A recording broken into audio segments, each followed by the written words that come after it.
Well, for once, Tottenham have had an entire week's rest before they play a game of football, and I've had a rest as well from making these YouTube videos because there hasn't been that 2-game weekly rush to get things out. So I feel refreshed, I feel happy, I've had a haircut, I've shaved the beard, I've done absolutely everything.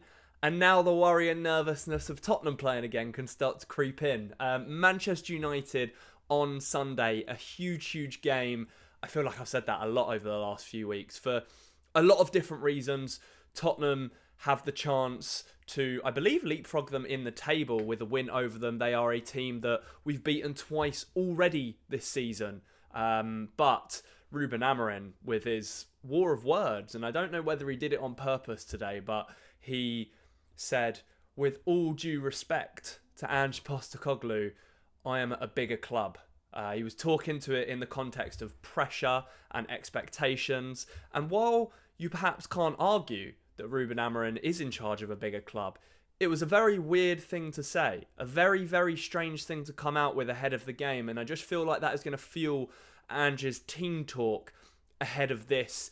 There's so much that's gone on over the last week that I feel like is worth mentioning, but I want to talk about the team and the game first.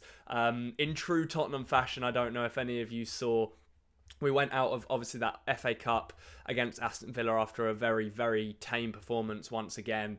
I don't think the club tweeted for about 3 days after that, and then the first tweet back on the socials was a happy birthday message to Brian Hill. So yeah, it's only Tottenham at that point. But as I mentioned, this game is incredibly big for Tottenham's season. We've got a few players back from injury, which is a huge boost. James Maddison, Destiny Udogie and Vicario are all back and available in the squad. Brennan Johnson is hit or miss whether he'll be available, having trained. Timo Werner's nearly there as well, and Wilson Odobert is back on the grass. Ange Postecoglou did also give an update on the fitness of Mickey van der Ven and Christian Romero for the first time in a while, since everything's kind of been swept under the rug over the last few weeks. If those of you that have been keeping a very detailed eye on it, Van der Ven trained for 10 days after coming back from his hamstring injury, played 45 minutes against Elfsborg, was feeling fine, and then a few days later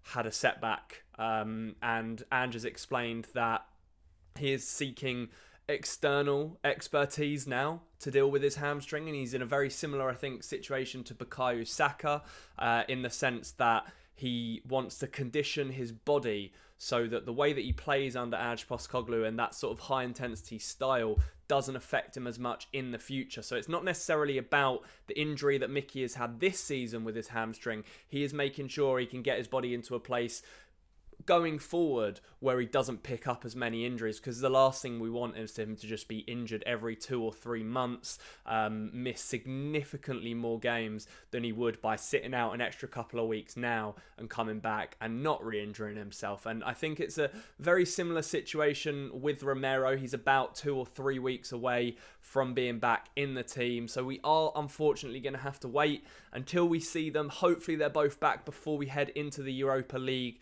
knockout rounds. I think that is the goal. I think the Premier League position that we're in, it's pretty done and dusted, as disappointing as that is to say. So I would rather Romero and Van der Ven take that extra time to be fully fit and healthy, and then be able to help us in the only competition that we still have a chance of winning, which is the Europa League. So it's unfortunate for them, but I'm just very glad we have a little bit of clarity and an update on them finally. It'll be really good to see Vicario back in goal this weekend. I do believe he will start, but I'll get onto the team news very soon. One other thing that I want to draw people's attention to is the protest that is happening this weekend. It has been picked up finally by the mainstream media in its masses. There have been articles upon articles going out across the week from Change for Tottenham, who have done an incredible job sort of setting this up and organising it. It's set to be the biggest protest ever at the club, against ENIC, against the chairman. So yeah, for those of you that are unaware of it, it is taking place on Sunday. I'm not sure if they're doing something before the game, but there's definitely a sit-in planned after full-time whistle in the South Stand. So if any of you do want to get involved in it, then you can head over to their Twitter page and check out all of the details. But it does look like fans have had enough finally and are taking a stand against the mediocrity that has plagued the club over the last 2 decades. So yeah, it's going to be very, very interesting to see how it all unfolds and whether it does spark any sort of change at all. So as I mentioned, Manchester United, it's a very, very big game for so many different reasons, because we need to try and build up a bit of momentum going into these Europa League games now. We need to build up a bit of form and a bit of confidence into this team after being dumped out of 2 cup competitions in 3 days. We've got players coming back from injuries. Ange gave the players 3 days off, I believe, this week. I think they had Monday, Tuesday and Thursday off to recover, spend time with their loved ones, friends, do whatever they'd like. So the training has been sort of dialed back this week heading into the game. So it's almost been like a bit of a hard reset for Tottenham. And I feel like that's been needed. A mid-season hard reset, and then we completely attack this final phase of the campaign at full speed with full force and just see what we can do and see what we can achieve, because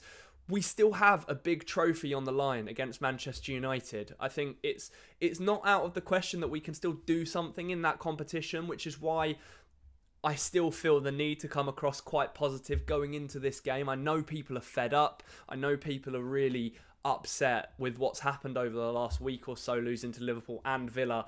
But now that we've had the week to digest it, we've sort of taken a step back from Spurs while we haven't had a midweek game for the first time since November, by the way. It's time to go for it. It really, really is. And let's just hope that these players coming back, Solanke, I believe, is back in 2 or 3 weeks alongside Romero and Van de Ven, just gives us that capability to go on a run. And a lot of you may point to the fact that we weren't good before the injuries, which is true to an extent, but we do still have the squad and the players capable of doing something in both the Premier League and the Europa League, and that starts with Manchester United. They'll be very hungry to beat us, of course, because they haven't, I don't think, since 2022, so it's been about 3 years since Man United last beat us. Amarin's clearly very up for it. You know, he says he's at a bigger club, bigger pressure, but I'm just hoping that really motivates the players, because I believe, man for man, on the pitch, we are better than Manchester United.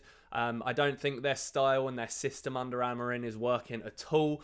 And I think we have the players available, even those that aren't available, fine. The players available to really exploit their team and their formation in front of a crowd that we need to give something to cheer very early on. Otherwise, it can turn quite sour and quite toxic. And one way to get them on your side straight away is by putting out a very aggressive and somewhat, I guess you could call it, inspiring lineup. So I want to go through that now. This is the team I would pick for Manchester United. I would throw Vicario straight back in goal. Purely, we've missed him so much. Kinski's done okay. Obviously, didn't have the best game against Villa. Well, that's a lie, actually. I take that back, because he did have a good game, but he, of course, had that howler.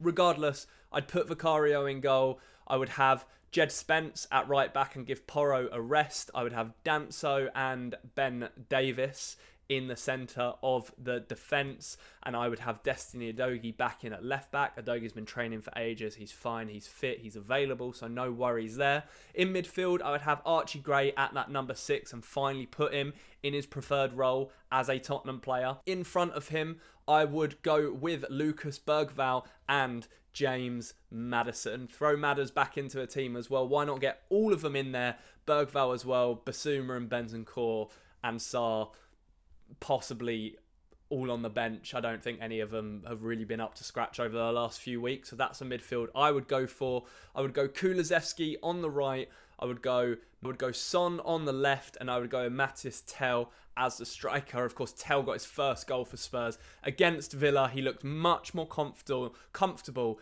in that striker role. So I'd shift Son out to the left. Hopefully he gives us something, having had that week's rest.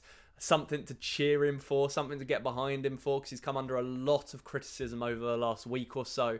But Tell's been really positive. I thought Danso's been very positive as well. It'd be nice to have Spence at right back instead of at left back. Udogie back, Vicario back, and James Maddison back. Don't underestimate the impact that can have, because when you have important players missing, when they make that comeback, and they get back into their form and into the team, it gives everyone around them a boost, even if they are not the best players in the team, and even if we are missing perhaps bigger players as well. So I think we are in for a good weekend. I think the protest is going to go really, really well. I think the team is going to perform. They're going to step up. They're going to look re-energized, revitalized, and they are going to punish Manchester United. Of course, they have some dangerous players to look out for. Diallo, Bruno Fernandes, Kobbie Mainoo, a few others as well. But I just think, man for man, we can beat them again. And this is a potential, I say, Europa League final preview. So why not put serious pressure